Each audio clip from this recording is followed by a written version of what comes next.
ఈ ఇంజిన్ వచ్చేసి TU26 spare engine అనమాట. ఈ కంప్లైంట్ ఏమరా అంటే స్టార్టింగ్ కాలేదని మన దగ్గరికి వచ్చింది. ఫస్ట్ అయితే ప్లగ్ ఇప్పి చూసాము, కరెంట్ బాగానే వస్తూ ఉంది. కార్బోరేటర్ రిప్పేసినాము, డైరెక్ట్ పెట్రోల్ వేసినాము, స్టార్ట్ అయితే కాలేదు. పక్కన వచ్చేసి మనకి ఆయిల్ సీల్ అనేది, engine crank soft oil seal అనేది ఓపెన్ అయిపోయింది. దాన్ని మార్చాము. మార్చిన తర్వాత ఫిట్టింగ్ చేసి తర్వాత ప్లగ్ వేసి స్టార్ట్ చేసి చూసాము, స్టార్ట్ కాలేదు. కొత్త కార్బోరేటర్ బిగించాము, స్టార్ట్ కాలేదు. తర్వాత కార్బోరేటర్ తీసేసి డైరెక్ట్ ఇన్సులేటర్ తరఫు నుంచి పెట్రోల్ వేసాం, కానీ స్టార్ట్ కాలేదు.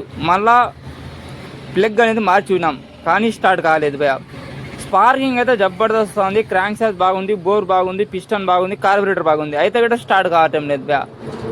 లాస్ట్కి మనము ఇగ్నిషన్ కాయిల్ అయితే మార్చాం భయ. ఇగ్నిషన్ కాయిల్ మార్చిన తర్వాత స్టార్ట్ అనేది అవుతా ఉంది. ఒకసారి ఏమవుతుందిరా అంటే మనకి ఏకదం జబర్దస్త్గా స్పార్కింగ్ అనేది వస్తూ ఉంది, స్పార్కింగ్ ప్లగ్లో అనేది దీంతో. కానీ మనకి స్టార్ట్ కావటం లేదు. డైరెక్ట్ పెట్రోల్ వేసి చూస్తే కూడా, కార్బోరేటర్ కొత్తది వేస్తే కూడా, తర్వాత క్రాంక్ సెట్ ఆయిల్ సీల్ మారిస్తే కూడా, పిస్టన్ రింగ్లు అంతా చెక్ చేస్తే కూడా మనకి స్టార్ట్ కావటం లేదు.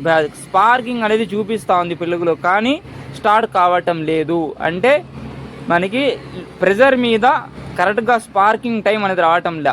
దానివల్ల ఇగ్నిషన్ కాయిల్ అయితే మార్చడం జరిగింది. చూసి అందరూ టెక్నిక్గా చేయండి భయ. ఇలాంటి ఇంట్రెస్టింగ్ వీడియోస్ గురించి మన ఛానల్ని సబ్స్క్రైబ్ చేసుకుని లైక్ చేయండి, షేర్ చేయండి. సరే, మళ్ళీ నెక్స్ట్ వీడియోలో కలుద్దాం.